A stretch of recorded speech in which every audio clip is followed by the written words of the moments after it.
G'day guys and gal. I know a lot of you guys miss the old intro. G'day kids. But with me only days away from leaving my full-time job to go to full-time YouTube, I just can't afford to keep getting demonetized, even though YouTube do it anyway. I'm basically on a good behavior bond until they stop automatically demonetizing all of my videos. So far, all of my recent videos have been approved after a manual review, but by the time that happens, I've already lost 60% of the income I should have gotten.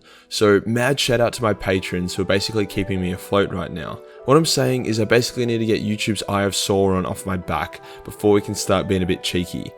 To be honest, it's not a big deal. I just can't swear in the intro and I just can't say 3 magic words. If you guess what those words are in the comments below, you get a cookie and a possible ban from YouTube. The God Emperor of Mankind is an interesting fellow, incredibly wise yet stupid at the same time. Simultaneously saving and then dooming mankind, this guy has done it all. You would think that with the power to see the future as well as some basic common sense, the Big E would have been able to avoid the Horus Heresy, right? The answer is yes, which means he didn't want to avoid it at all. A large civil war was indeed planned by the God Emperor of Mankind as a means to cull the very large population of Astartes that were dominating the galaxy, like a controlled burn-off. However, whilst the heresy was planned, it did not go according to plan. Today we'll explore the heavily supported theory that the Big E planned the Horus Heresy, as well as what went wrong and what did not go to plan. Spoilers, a number of things went pretty fucking wrong. Let's get into it. Before we go over the events of what happened, we need to look at who our glorious golden overlord was and why he would plan something like this. The God Emperor of Mankind was a ruthless machine of a man, filled with cold logic. He manipulated and lied his way to the top, and when those two virtues were not enough, he crushed the opposition in his way without a thought. Everything he did it for his perception of the greater good and betterment of mankind. The Custodians, Thunder Warriors, Astartes and Primarchs were all created by the Big E as tools in his galactic project. The Custodians were his personal, blindly loyal army. The Thunder Warriors were brutes designed purely for battle. The Astartes were long-lived weapons and diplomats designed for war, and the Primarchs were leaders and commanders designed for conquest. He didn't make any of these superhumans because he was lonely or bored. Look at the guy. He was probably gangbanging Mila Kunis and doing cocaine with Dan Blazarian on the daily. He definitely had enough cool friends. When the purpose of his tools was complete, he disposed of them. We know he did this because of the Thunder Warriors. After they won their final battle for the unification of Terra, the Big E had the Custodians massacre them. It was easy, they were vulnerable, all in one place and unprepared for the superior firepower of the Custodians. Now when the Big E went back to Terra to work on his human webway project as a means to permanently protect mankind from chaos at the end of the Great Crusade, there was hundreds of thousands of battle-hardened space marines spread across the galaxy, maybe even millions. You don't need millions of demigod super soldiers when you're safely tucked away in the webway. Hence the usefulness of Space Marines, and by extension their Primarchs, was coming to an end. A number of Primarchs actually suspected this, including Gulliman and the Khan. Both of these Primarchs had different ways of dealing with this, however. Gulliman trained his Marines in governing arts and culture to act as teachers to mankind, hence making them more valuable to activities outside of genociding Xeno scum, whilst the Khan considered breaking away from the Imperium to just fly around the galaxy purging and raiding. So what was the solution? A good old-fashioned fisting. The Big E wanted there to be a civil war once he had completed his webway project. He would begin migrating humanity into it, using Magnus to power the Astronomicon while he went forth to crush the Traitor Marines and their Primarchs. His mistreatment of Maltarion, Angron, Perturabo and Conrad, as well as seemingly ignoring their extreme autism-fueled violence and rage, was deliberate. On top of this, the Big E also expected the Khan to betray him, whilst Fulgrim and Magnus were supposed to remain loyal. Not sure about Alpharius because the Alpha Legion are confusing as fuck, but from the Emperor's disappointment from hearing them betray him combined with the fact that they betrayed him because they thought that's what he would want them to do, confusing, it's likely he also wanted them to remain loyalist.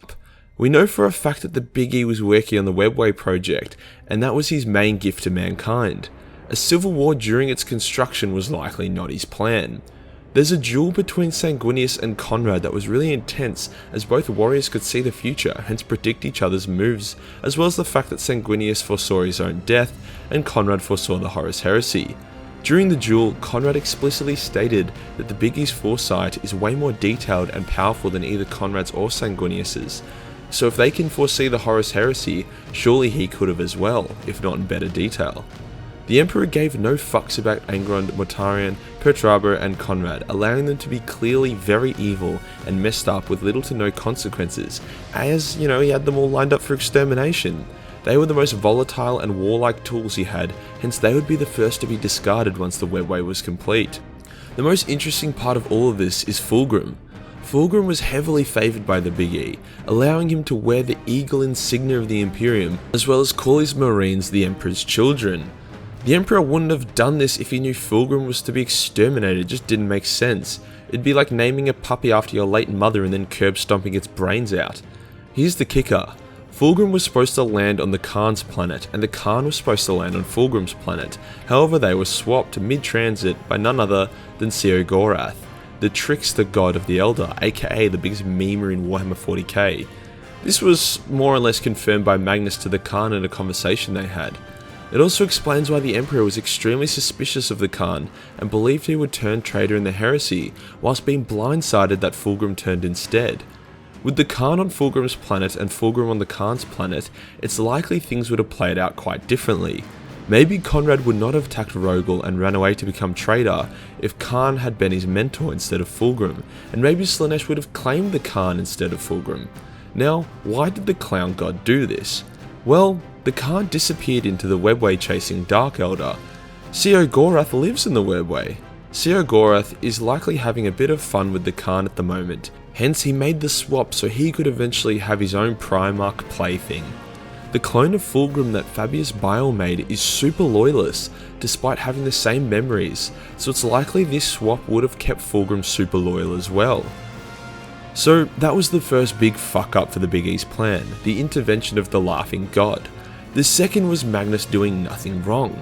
The Big E did not want his sons to know about chaos or its nature, as he believed that ignorance of chaos was safer than caution against chaos. This worked in keeping the warp calm and the demons at bay, because the trillions of humans in Astartes didn't know it existed, hence they could not feed it. However, it also allowed Chaos's more sneaky side to creep into play. Titsnitch really wanted Magnus to be one of his demon princes, so he'd been attempting to manipulate him from early on. Firstly through the flesh change, and then by taking one of his eyes, and then to the big fuck up that ruined everything. The Big E did not predict that Magnus would bash through his Psychorate wards, blow a hole in his webway, ruin the project and doom humanity. He had expected Magnus to remain loyal and to soon come to Terra and sit on the Golden Throne. To make matters worse, when the Big E sent Lehman to go bring Magnus home for a good old fashioned spanking and to help him fix his big old fuck up, he did not anticipate that Horus would betray him as well and manipulate Lehman into attacking Magnus, causing Magnus to turn to chaos and dooming mankind. So if Magnus came to Terra even after ruining the webway, he could have sat on the throne and kept the Astronomicon alive while the Big E sealed the webway and then went on to the galaxy to curb stomp his traitorous sons. Hence, the Big E planned the civil war that was to come. However, the timing, Fall of Fulgrim, oh my god, brother Alpha, yes! He just released the next episode of Emperor Had a Text-to-Speech Device, fuck yes.